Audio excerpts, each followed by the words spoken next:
stuff in last Okay, week. thank you. Yeah, it's not all done, but there's a skip part, so you went to go. Okay, but you did as So much I as you did could for some. now. Yeah, I did whatever. Okay. Okay, so, anybody else have anything for me? Okay, any questions about the hiragana or stuff from the chapter test? Do my notations make sense? Okay, if you've got like a line of text and you see a little caret like that this way or this way, that means there's something missing, something that belongs in there. Sometimes I might have put like more than one line, that means more than one thing was missing in that spot. Right. So are we going to start writing from right to left? We aren't always, but Japanese has two styles that are used somewhat interchangeably.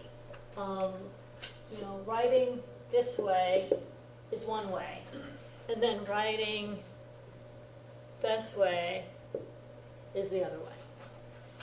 Okay?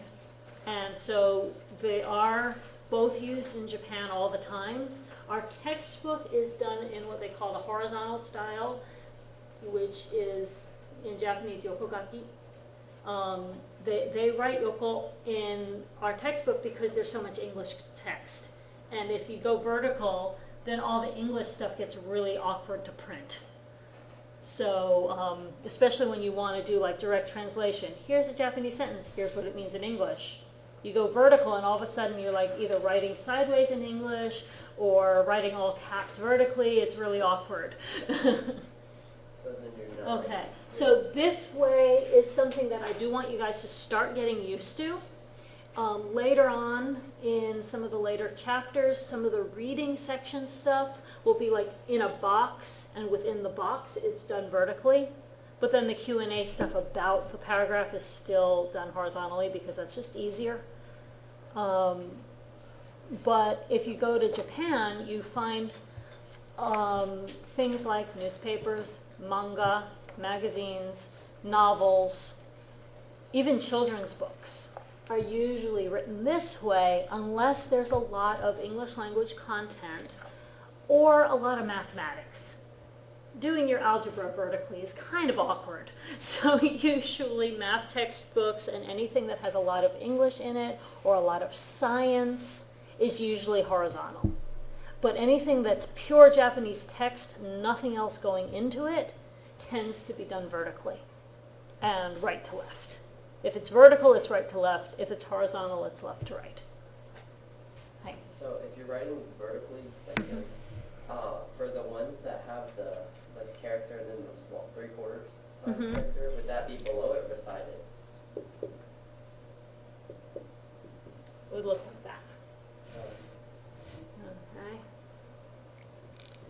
Okay. Okay, so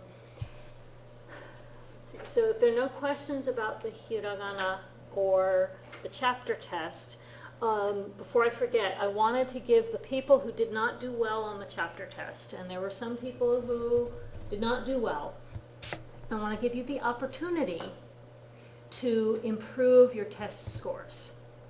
So you have 1 week from today to take that test and rewrite every question correctly. Okay, all the ones that you messed up, all the ones that you got wrong, rewrite the whole sentence if it was a sentence translation, you know, and you will not get all the credit back, obviously, because, you know, that wouldn't be fair to the people who studied and got A's on it the first time through. But you will get a partial boost on your grade. Okay, so those of you who are interested in helping yourselves have a little bit better test average going into the next test, and it also will help solidify your foundation of these foundational skills that you desperately need in order to keep moving on with Japanese. You've got the opportunity to improve your scores a little bit and make sure you know this material well enough to go on with. And what I want you to do is do that rewrite by Tuesday of next week. You turn in the rewrite with, like, attached to your original test, and somewhere between now and 2 weeks from now, so either this week or next week, you come and have a sit down with me and we go through anything that you still have problems with line by line. So you do your rewrite.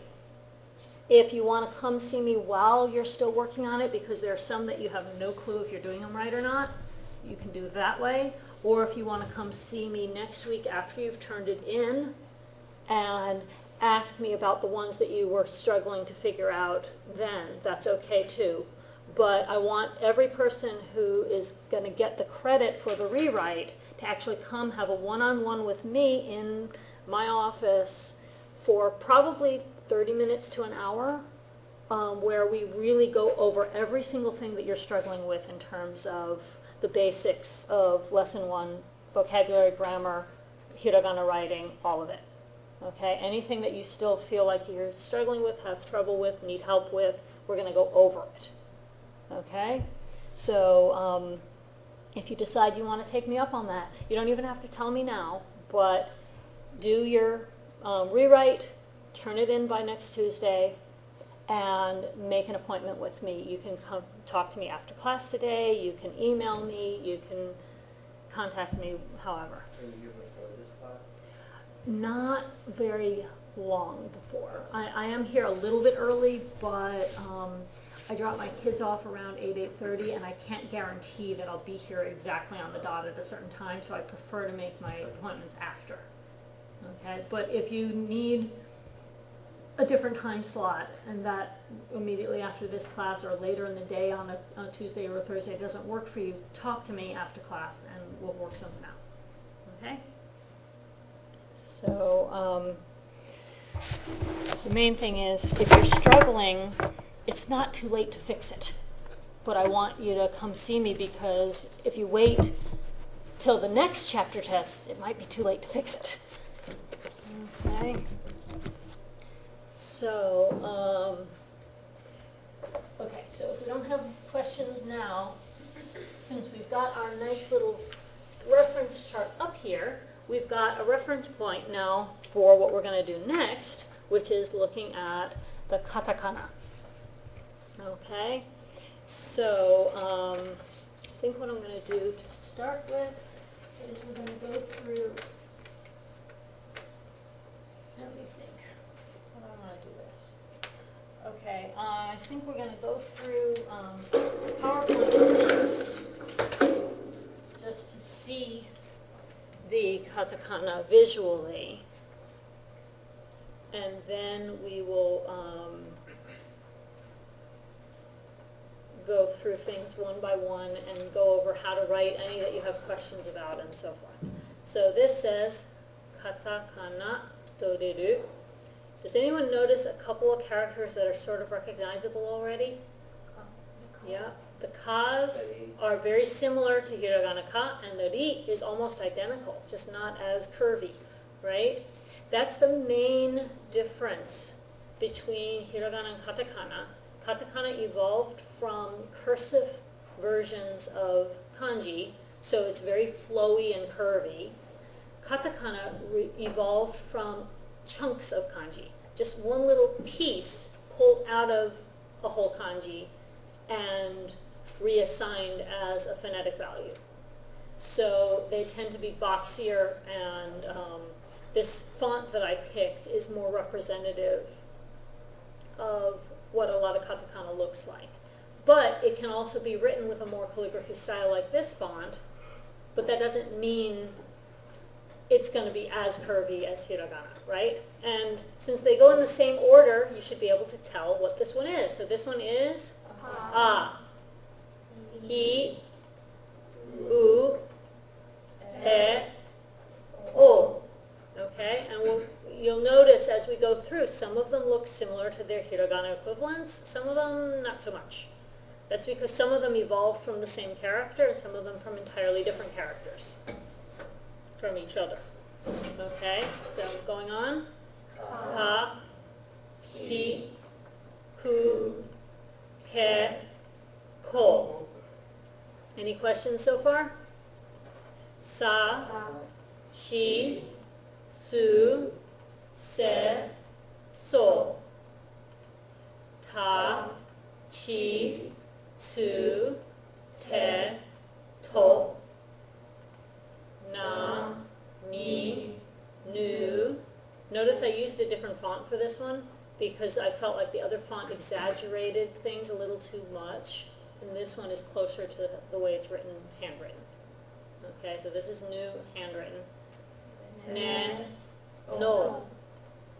Ha, he, fu, he, ho. Ma, mi, mu, me, mo. Ya, you, yo. La, li, lu, le, lo. Wa, o, Okay. So now we're going to go through them little by little, and we can talk about how they differ and how they are similar to their hiragana equivalents, and some details about how to write it. Okay. Right, there was like 2 of them that looked like that. We're going to talk about those. Okay, so don't panic yet. Okay, we're going to talk about those, and I'm going to turn this off so that we can look at that without, what's that? I'll panic in 15 minutes. Right, yeah, that's soon enough. No, seriously, I'm going to help you with those, okay? They're not as horrible as you think. Okay, so this one is a, and as you can see, it evolves from a different character than hiragana a evolved from, right? You can kind of tell that. And these follow the same basic stroke order rules. So just like with the others, you're going to write top first and then the bottom. And I'm just going to put the katakana in next to, in a different color, so that you can kind of see the equivalencies. So there's a. This one is I, and once again, different, right? Kind of looks like a Y. Yeah, it kind of looks like a letter I. It also looks like a kanji piece. So when we get to kanji, you'll discover that knowing katakana I is useful for a whole other reason. Because then you look at a new kanji that you're supposed to be memorizing and you, oh, okay, it's got that I piece and it's got that ko piece and it's got this piece and it's got that piece that I know from katakana. And all of a sudden it's not as hard to memorize the kanji because you're memorizing it as 3 distinct pieces that you already know from elsewhere instead of 7 random lines. Yeah. Okay? Ooh. Okay? Notice the similarity there? Size is different, but basically this looks like a squared off version of that, doesn't it? Mm-hmm. Yeah. So that's one of the easier ones to memorize for most people because it does look similar. This one kind of looks like what they call an I-beam, the end-on construction, I-beam. Oh, yeah. Which is handy because, again, this one comes from a kanji that means work in the sense of like construction. Okay, so, and if you compare it side by side with the hiragana, it's not identical, but it's got a little bit of the same sort of skeleton to it. So you can draw an association there if you work at it. Oh, no particular relationship, but again, it looks awfully similar to a piece of kanji. Okay, so that similarity with kanji might not mean much to you now, but when we start learning kanji in lesson 3, it's going to start to come in handy. Okay, so this one, ka, looks a lot like hiragana ka, doesn't it? I'm going to just change colors so that you can see them together. So, what's missing? The little stroke, the extra little line, right? That's it. And again, this is actually also a kanji. It's a standalone kanji that is pronounced chikara, and it means strength. But in this case, it's katakana ka. And it'll be easy once we get into kanji, it'll be easy to tell when it's being used for one versus the other because of context. And size and font style. Usually there's a differentiation that makes it pretty clear. Ki looks awfully similar, doesn't it? Just missing the little curvy line on the bottom, that's it, right? Ki. Ku. What I want you to be careful of here is parallel on the diagonal versus parallel on the vertical. So ku is clearly going at an angle here. U, vertical or slightly inward from vertical on this line, straight across the top and very broad. And then it sort of starts out vertical and then curves under here, versus these which are clearly both going at an angle from the start. See that difference? And this is a lot narrower across the top than this is. And of course it's lacking the top line. Okay, the top little vertical stroke. Okay, so that's ku versus u, important to distinguish between them. Okay. This is ke, and again, it's important to distinguish ku. Sometimes it sticks up just a teeny little bit over here, or some people draw it without that sticking up at all. Ke is supposed to stick out on this top and on this side. Okay, so you want to make sure that this one either sticks up a tiny little bit or not at all. This does not, because this is actually all one piece. Okay, this is 1, 2, 3 distinct lines, and the first two both stick out past the next line that they connect with. Okay, so that's ke. Ko. Kind of looks like somebody started to write the hiragana 1, and instead of hooking, they went down. But then this line still comes from here.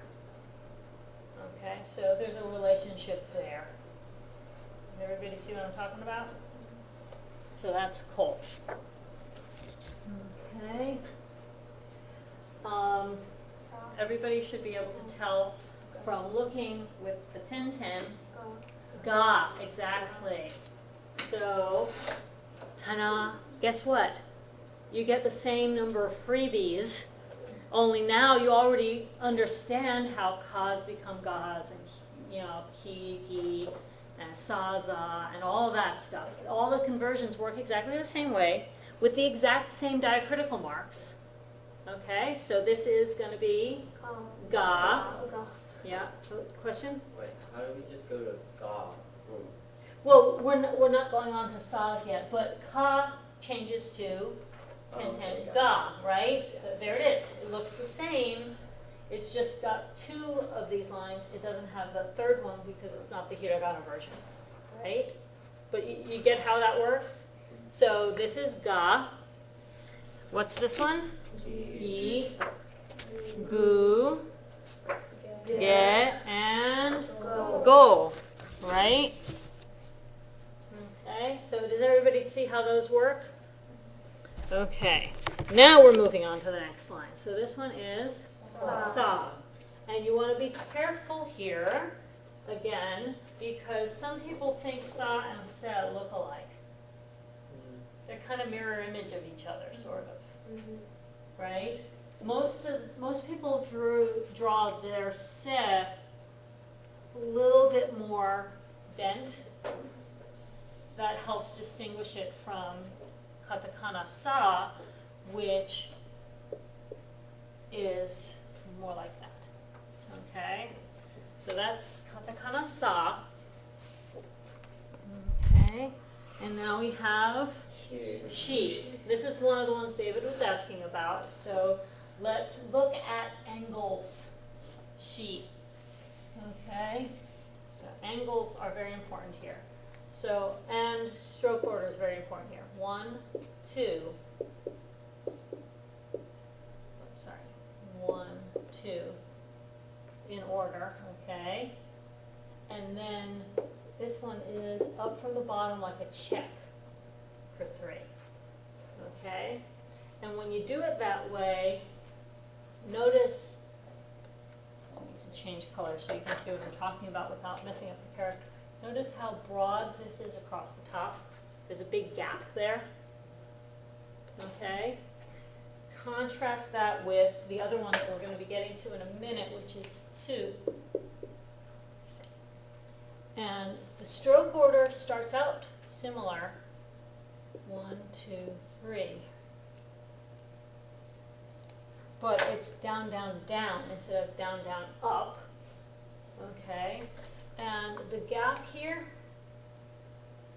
teeny tiny compared to the gap there. These are almost equidistant gaps, right? This is slightly smaller, this is slightly larger, but it's not a huge difference in gap, right? These, small gap, big gap. You see the difference? Okay, David, do you see it too? Okay, so that's a main way that you tell the difference between she and Sue. Okay.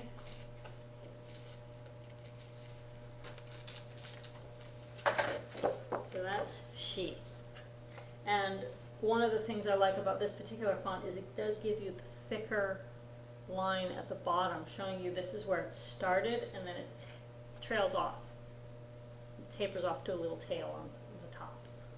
And when you're writing with your own pencil, you don't necessarily have a way to make it thicker and thinner. So what people usually do is they make it more of a distinct check in handwritten form on this one. And that one usually doesn't have that much of a check. It's just from the top down. Okay, so that's she. Sue. This is Sue. Okay. So she, Sue. Okay. And now we've got, this is set. Okay. And note that set, we've got to not get our Ko's and our so's confused. So set kind of looks like hiragana se also, but without this line and with a hook instead of that line. You see that? So that's katakana se. And this font exaggerates the hook, but in handwritten form it's usually not that huge. It's usually kind of small, but it is there. You definitely need a hook on the katakana se. Otherwise it looks too much like something else.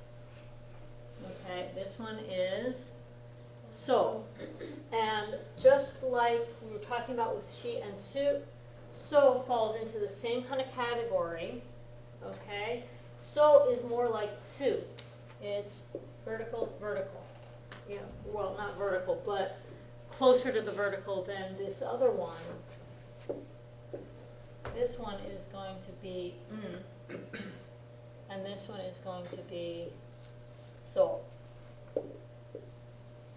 So, okay, and one of the other reasons I like this version of hiragana so is because of the similarity. You can see this kind of looks like the top piece of this one. You see that? And so that's one way to identify that. And then of course you've got medium width here, broader across the top here, more like this one, right? And then the third one in this set is V, is more vertical. So you've got vertical, maybe 45 degrees, wider than 45 degrees. Make sense? Okay. So, and this one is V. Okay, so V, So and So this one is so. Okay, can everybody see it? And it's from the top down on both strokes. 1, 2. So. And now this one, za. G. G. Remember G? She, G. Okay. Zu. Ze. Zo. Okay. And ta. Okay. Now let's see, what color should we do here? Let's do red. Okay, so ta. We've got like that. What's it remind you of that we already wrote? Who with an extra line through the center, right?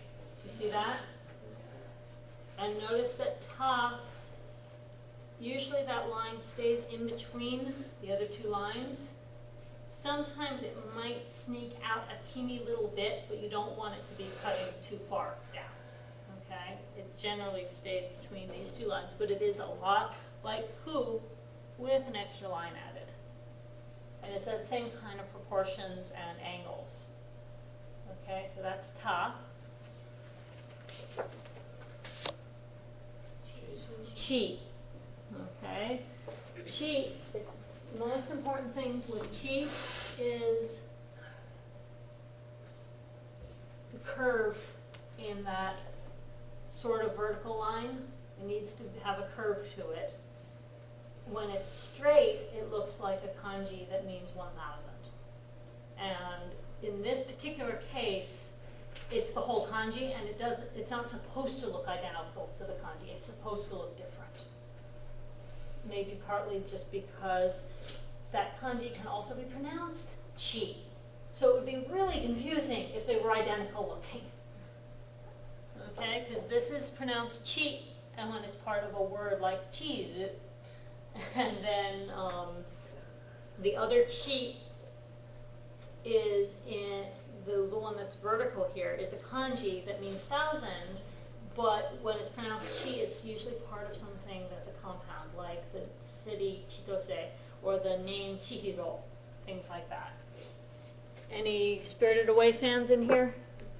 Chihiro, when her name gets taken, that scene with the witch takes her name, what's left is the character for 1,000. When it stands alone, it's pronounced sen. Hence, her name in the movie is Sen versus Chihiro. That makes sense now. Yep, it makes a lot more sense in Japanese than it does in English. That's one of those untranslatable things about that movie. Okay, this one we already talked about is tsu. Okay, so tsu, like that. Okay, and another fun fact about tsu versus shi is if you start from the first line, you can kind of draw tsu around the Right. katakana tsu, and if you're writing shi, you can kind of, again, starting from where it starts from, you can do a shi around the other shi. So that's another way that might help you distinguish them, because shi and tsu in hiragana are easy to distinguish, right? So that might help, because people tear their hair out over shi and tsu every year until they get used to them. Every level 1 class I have tears their hair out over those until they get used to it. Right. So, for tsu, does it, did you wrap around above? I wrapped around it from the first line. So it's 1, 2, 3 for the katakana, but it just so happens that it sort of fits inside of the hiragana tsu. So you just kind of exaggerate the top line? Yeah, I just exaggerated. Does it matter if we do it or not? Well, you wouldn't write both of these together anyway. Yeah. Yeah, this is just for demonstration purposes, but tsu is normally written like that. And of course, hiragana tsu is written like that, but you can see the shape is sort of similar. And that's just a way to help you remember which one's which. And the direction of the stroke. the direction of the stroke order is this way, which this one also goes like this, Clockwise. right? It's clockwise, and shi is sort of counterclockwise, and so is hiragana shi. Does that help? Clockwise and counterclockwise? Okay. Thanks for pointing out the counterclockwise clockwise thing. That's a good point to make also. So that's tsu. Okay. We're going to go through these piece by piece later, but first I wanted to kind of get through the contrasts and the comparisons because I think it helps. Tet. Okay, so here again is one that if you write it correctly, it should look distinct. If you write it funky, it can end up looking like something you didn't want it to look like. So it's very important that the two top lines are parallel. Top one smaller, bottom one a little bit longer than the top, but centered on each other, like the number 2 in kanji, if anyone happens to know that. And then the bottom piece comes from the center of this one and curves. It does not cut through, okay? If it cuts through here, it starts to look like a badly written chi. Okay, and you want to make sure that your katakana chi is this one coming from here, then that one, then the curve. This is left, right, down. Okay, so those two should look distinct from one another. And sometimes people have a hard time if they get sloppy with this one cutting through, it looks like a messy chi. Or some people forget that the top line of this chi is supposed to be on an angle like that. It's actually a right to left diagonal. Upper right to bottom left diagonal on this first line. So you got to make sure you've got that one on a diagonal so that they look the way they're supposed to. Okay, so that's te. Okay, and this is to. Lowercase t. Yeah. And what was I was just saying it looks like a lowercase t. sort of, except that it Yeah. doesn't cut all the way It doesn't- through. yeah. Yeah. Looks like toenail clippers. Toenail clippers, okay, there you go. To also means door in Japanese, and then people think it looks like an end-on view of a door with a doorknob or a door handle of some sort, you know, the kind that, you know, bends down.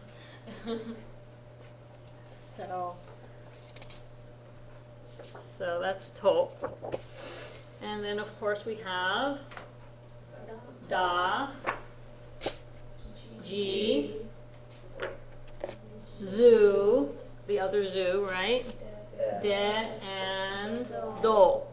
Okay, and those, again, the extra G and the extra zu don't necessarily get used as often as the ones from the sa group. Okay.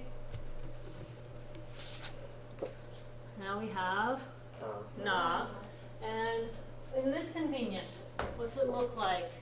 Just a small one. It looks like the first piece, right, of na, hiragana, right? Just looks like that small first piece written larger.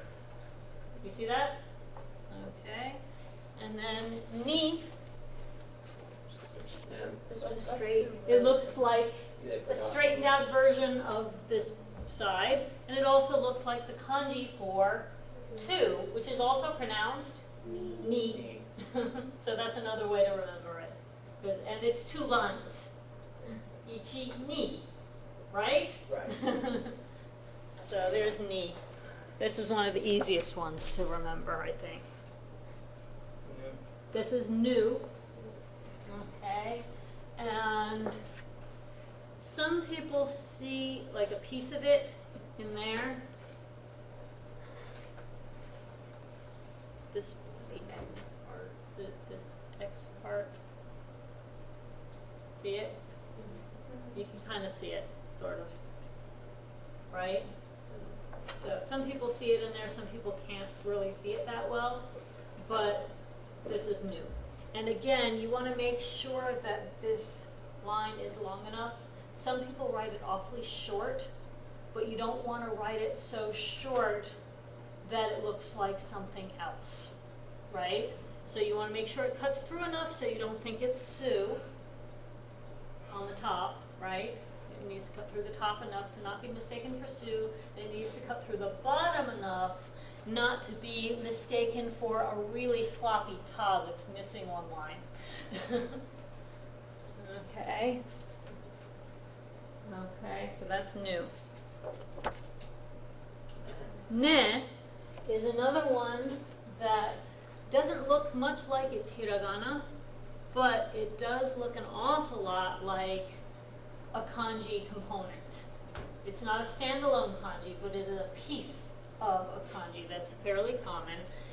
When it's connected like that, it looks even more like the kanji. If it's slightly disconnected, like in this font, it looks more like the hiragana, but the katakana rather. But you can write it either way. Ne. Some people write it like that. Some people write it like that.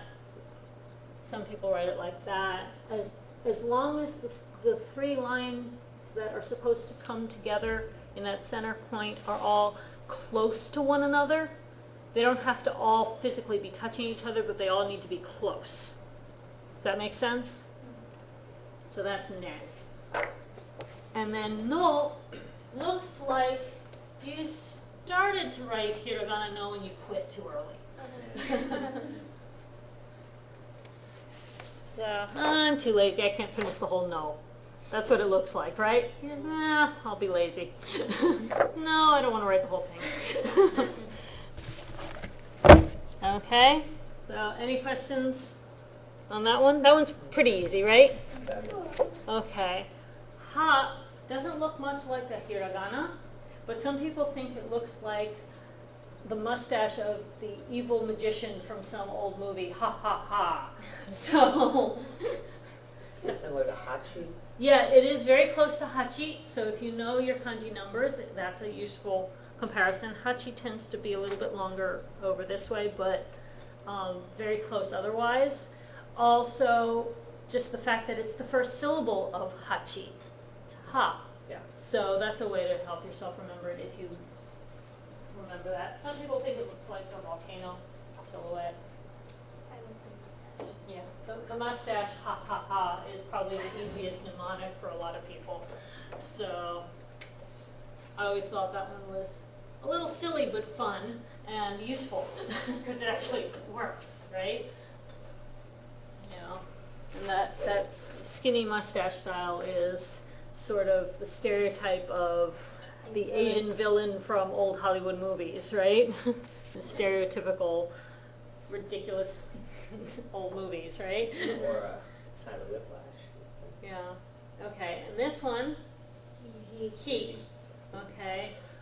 Some people see a weird little stick figure person with his arms out, like he is driving the car or something. You know, like silhouette Or view. an armchair. Yeah. Or an armchair. Yeah. Or I don't know what. You know. But it's pronounced he. And again, it doesn't look anything like the hiragana, so you just kind of have to play with it until you've come up with your own mnemonic, probably. There are, trying to remember, well, you want to make sure that the first line doesn't stay too close to the top. You don't want it to look like a backwards ko. Right. Other than that, I don't think there are that many things that people get it. Set. Like Set, thank yeah. you. If you look at it, it'll look like set. Yeah, if you cross it over, it could look like a sloppy set that doesn't have a hook. But you want to make sure of that. So be careful that set and heat look distinct from one another. Thank you. I knew there was something I wanted to mention that it sometimes looks like. Whew. Looks like you started to write just part of your ooh, right? Whew, I'm too tired. I can't write the whole ooh. It's too much work. Whew. So it also, depending on how you write your hiragana fu. Some people write their hiragana fu with more of that kind of a shape to it, right? So then it looks kind of like the top piece, the way some people write their hiragana fu, right? So that's fu. Whenever I look at the hiragana fu, it always looks like a face to me. Okay. There's a nose. Yeah. Like, it's so funny. My sister pointed it out. I said, it looks like a face, and then from now on, like, I can't Yeah, stop. you can't see it I any can't. other way. Okay. Okay. Het is everyone's favorite katakana because it's identical to the hiragana. There's absolutely no difference. The only way to know whether you're dealing with katakana or hiragana seriously is to look at the context and see, well, is it a slightly different font? Then it's probably katakana instead of hiragana. Or what word is it part of? But it's pronounced the same, so you don't have to worry about can I read the word or not, right? Okay, so that's het. And then hold. Looks like hold. You're holding something. Okay, well, if you're holding something, that works. Some people see like arms and a stick figure body and like this is, I don't know, maybe fat belly, ho ho ho, Santa Claus. That's a stretch, but if it works for you, you can use it. I honestly, that one again, this one you have to be a little careful that you don't connect it too much, because when you connect it like this is actually a kanji that's pronounced either ki or moku, and it's not supposed to look like this. It's supposed to be different. This is the katakana hole. This is the kanji for tree. Okay, so you want them to be distinctly different from one another. This one does not connect the two side pieces, the two diagonals. This one very clearly does connect the two diagonals. Okay, so that's an important distinction. It may very well have evolved from that, but it's not supposed to look like it in modern Japanese. You know, and since we're not using a time machine to go back 1,000 years, we don't really know for sure if they used to write them the same or not. Ba, right. Ba, B, boo. Yeah, getting ready for Halloween. Boo. Bet. Bo. Yeah, and pa.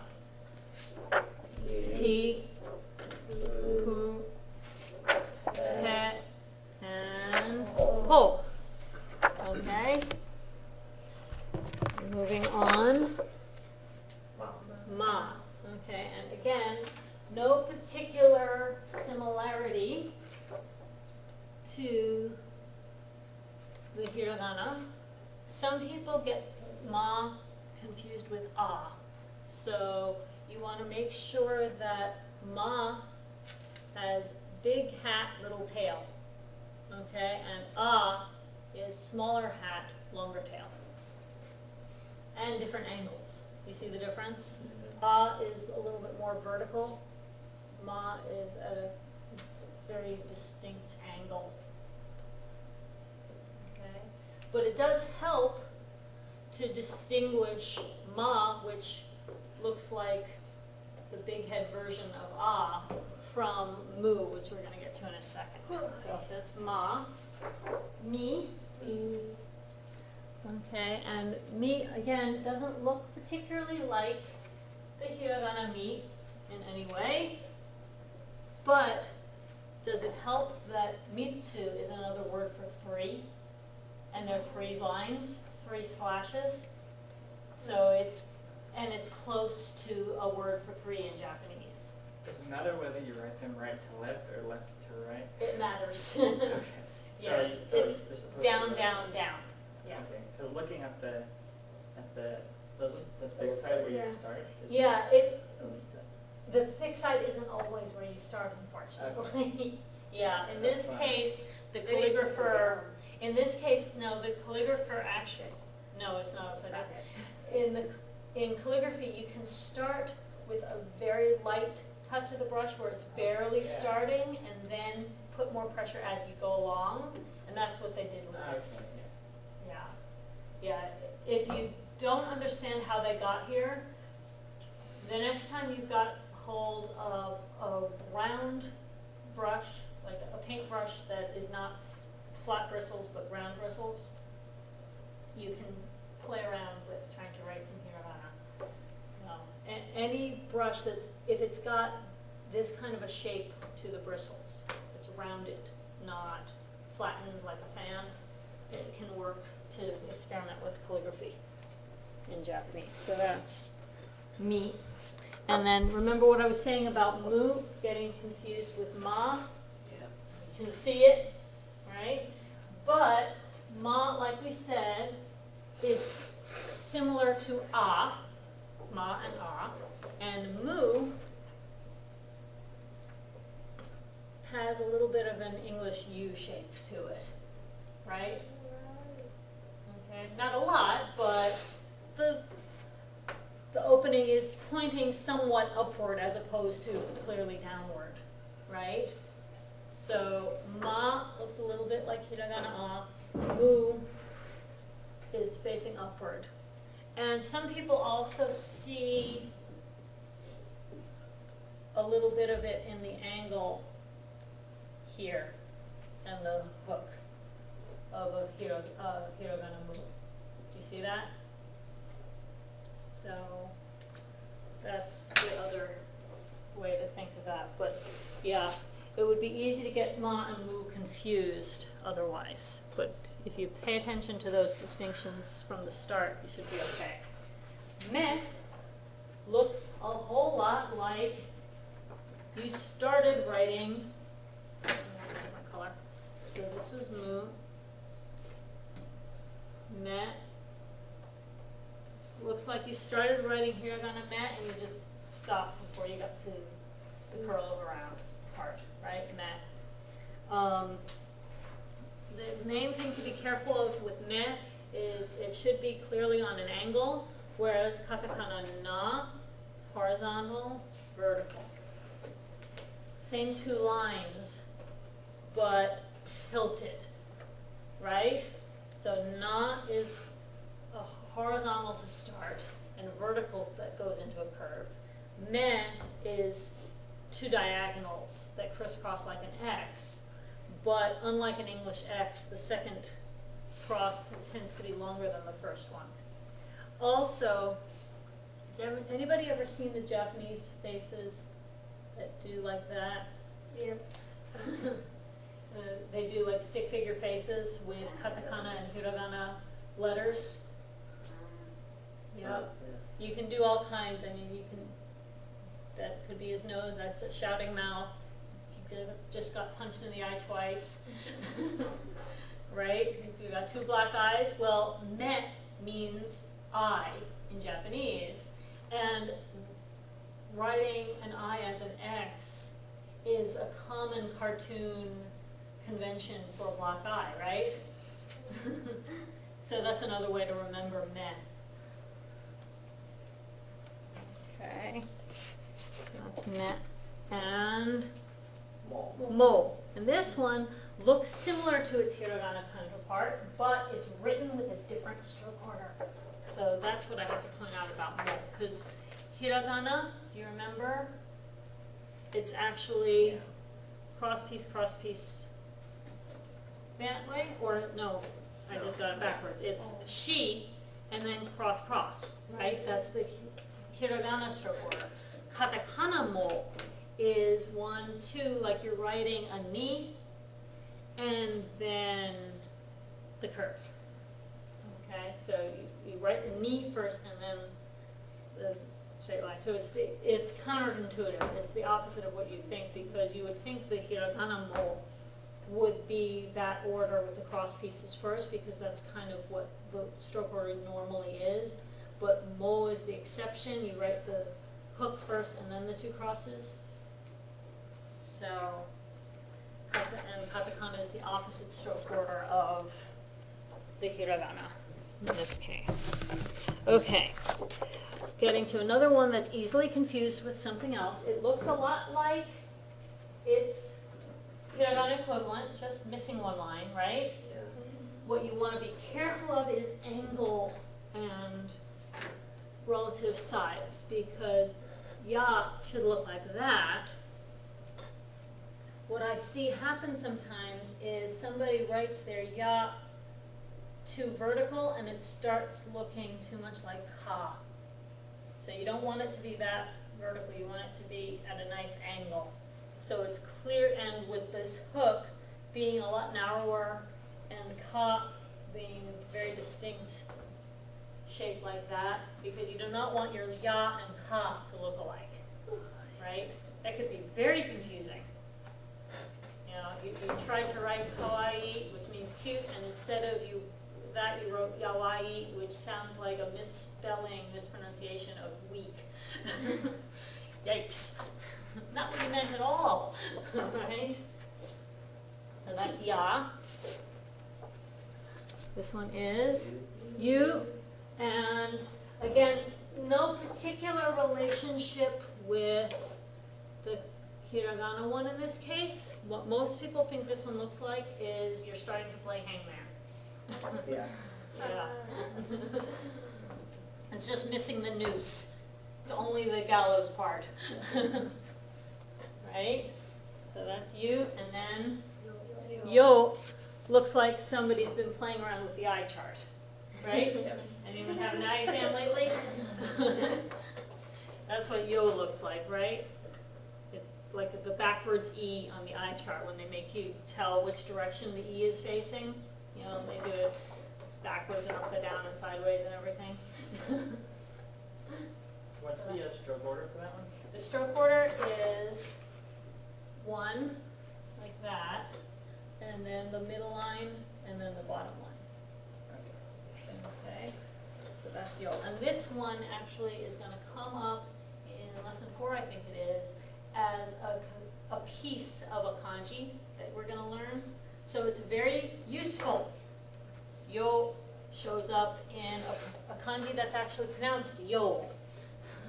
So very nice of them to make that particular kanji a little bit easier, since it's the most complicated one we're going to get all semester. Okay. So, ga, and this one does look a little bit like hiragana ra if you flattened it out, right? If you smushed the top of your hiragana ra into a line, right? It also looks like you took a fu and added a line above it, right? Okay, so that's another place where you might get confused if you're not paying attention. But if you're remembering that fu is like the top piece of hiragana fu, and ra is like a flattened, boxy version of the hiragana version. Ra. Okay, ri. Oh, we've got color changes going on here, so I'll change to ri. Just boxier version of the hiragana version, right? Ri. Very similar, almost as close as he, right? Okay, ru, no particular relationship.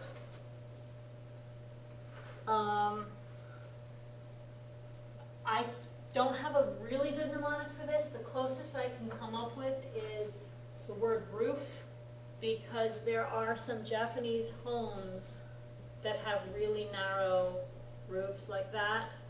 You know, they have like windows up in here and here and here, and here's your front door. You know, there are some Japanese homes in the what they call snow country, the places where if you built a flat roof, it wouldn't last one winter because the snow would cave it in. So they all have these really steeply peaked roofs, so that when the snow gets to be 1 or 2 feet thick, it can just slide down the sides. You know, and eventually, there are places in Japan where, at least before climate change, they used to get snow up to here, so they'd be climbing out one of the attic windows to go to school. Snowshoes. Yeah, yeah, snowshoes or skis, and still went to school. Dedication. Yeah. I would have been like, Uphill snow day! Yeah. Uphill both Yeah, ways. if you had snow days in Hokkaido, you just wouldn't have school most of the winter. Because once they get snowed in, they're snowed in until like March. Yeah. So, roof.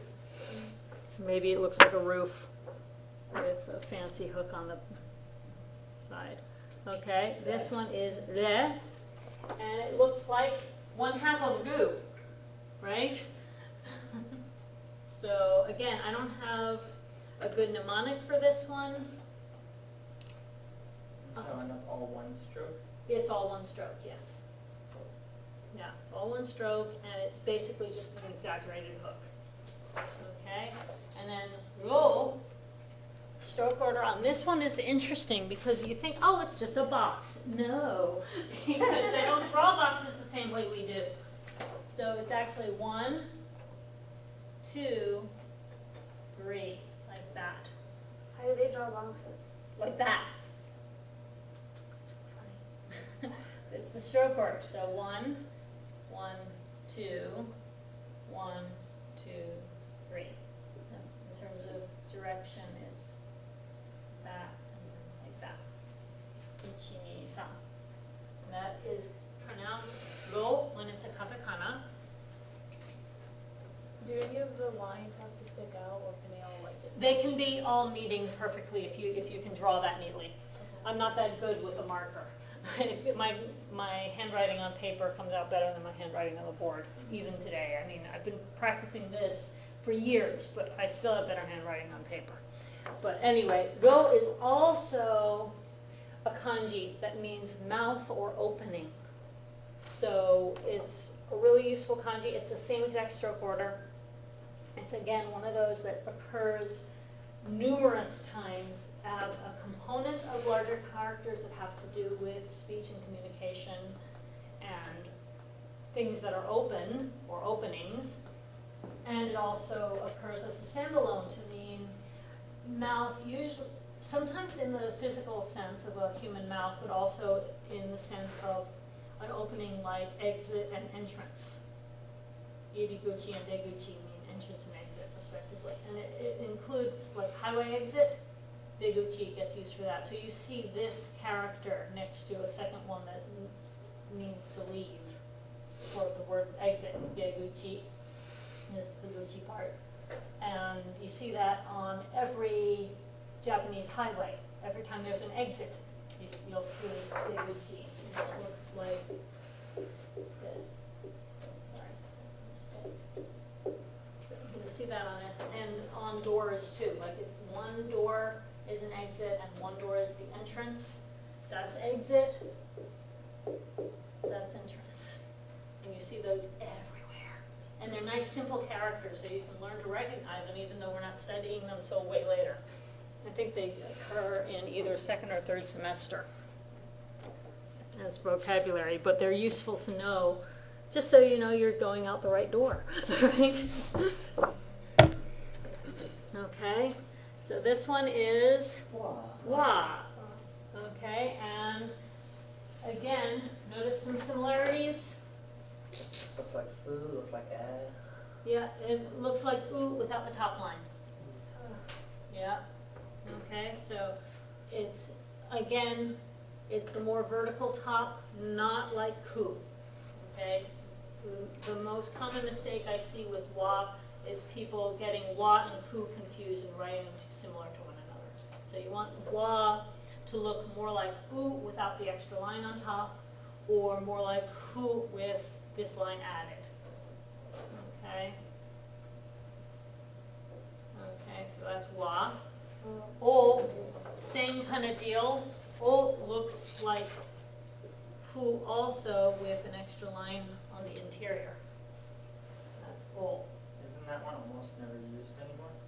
Very, very rare, yeah, because it is, like you probably surmised, it is the equivalent of the particle. And since katakana is hardly ever used for grammar functions anymore, you rarely see this one in context.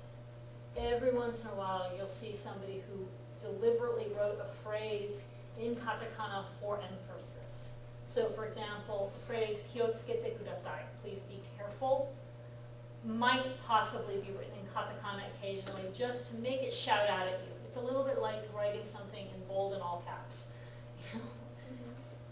It's, especially on like internet, in the internet context, writing in katakana when it's not supposed to be is a little bit like shouting, all caps kind of type.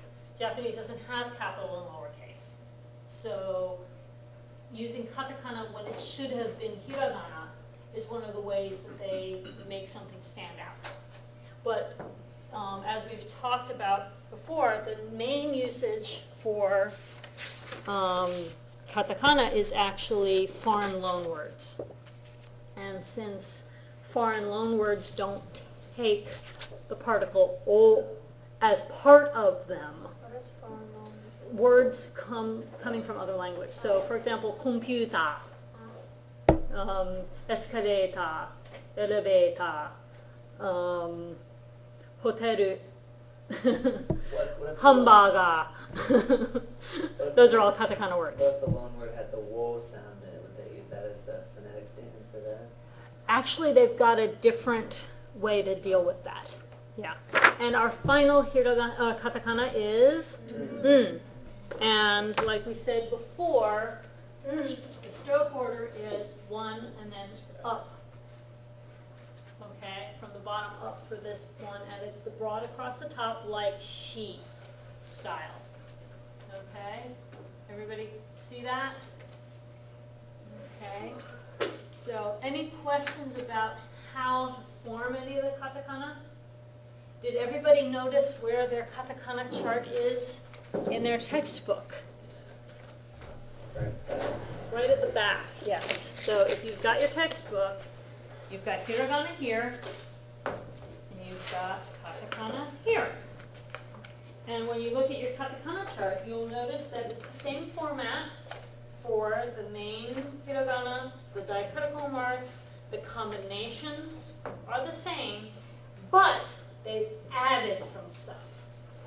And this is where you get into how do you deal with sounds that Japanese doesn't traditionally have, but that Japanese people can manage to pronounce. And here you have, for example, she, che, je, added into these combinations. And then down below, you've got some extra weird ones. We, we, wo, ta, ti, te, to, ti, and then fa, fi, fe, fo, di, and du, and then va, vi, vu, ve, vo for the V sounds. Okay, and probably only 50 or 60% of the Japanese population can actually make the V sound accurately. Most of them, it doesn't necessarily sound like what we think a V should sound like. It sounds closer to a B sometimes, but they will try so hard. And they will sometimes pronounce, instead of pronouncing this, for example, V, they'll pronounce it bui. It'll come out as bui, because they're trying to make it a V sound, but they can't quite make the V, so it comes out like bui. Like, I noticed that in anime. I was like, are they saying "we"? I mean, I know they're trying to say "v," but it just sounded weird. Yeah, it's because there's no V sound in Japanese historically, and so some Japanese people get the hang of how to pronounce it, and some don't. So a lot of foreign loan words that have V sounds in them either get spelled with this or with the B equivalent. So for example, violin instead of violin. I think those are somewhat interchangeable. They use both. But elevator, they don't use the ve here. They actually use be. Elevator. Labu for love. Labu. Yeah, labu. Labu labu. You hear that one doubled for some reason all the Yeah, time. I've seen right? words like video. Video, yes, video. And, Egregious. yeah, terebi. Yeah, for TV, terebi. Hi. Okay, so if you're wanting to write, because apparently, like some words have both hiragana and katakana in it? There are a few hybrids, yes. So for example, keshigomu and karaoke. So let me show you how that works. So the root word of keshigomu, the keshi part comes from keshimasu, to erase, and the gomu part comes from gum eraser, gomu. So they literally write it keshigomu like that. Okay, or karaoke, the kara part actually has a kanji associated with it if you really want to get technical. But you can write it in hiragana because it's the same kara that's in karate. Kara means empty. And then the oke part is katakana from orchestra, orchestra. It's literally empty orchestra. Yeah, karaoke. But that's how it's pronounced in Japanese. Americans say karaoke, but it's actually karaoke. Okay? But not everybody writes it this way anymore. Karaoke is frequently rendered karaoke, all in katakana these days, because it's become such a commonly used word. And I think also maybe just because they didn't want to keep writing it with the kanji and the katakana. Yeah. Right. So, pretty much any foreign words are written in katakana? Yes. Okay. The exception being a few words that even Japanese people really don't realize are actually from another language, but they've been in Japanese for so long that they've been adapted into Japanese, and they don't necessarily think of them as foreign. Because you've got to remember also the convention of using katakana specifically for foreign loan words and for emphasis and not for other purposes is new. It's a post-World War II convention. That's when they started doing that. Pre-World War II, there were no particular rules about when to use hiragana, when to use katakana. So most words that came from other languages are done in katakana. Many of them are very modern, like computer. I don't think they had that pre-1945 anyway. But there are a few words like zubon means slacks. I believe that one came from Portuguese. Tabako is often written in hiragana, sometimes written in katakana. That one's sort of interchangeable. But most of them are written in katakana. And next class, since we're out of time, help me remember, we can figure out everyone's names in katakana. Okay, you can start thinking about it, and definitely start working on your katakana practice activities for homework. Okay, and in class next time, we will work on reading more katakana and figuring out names. I have to work on it. Like, it should,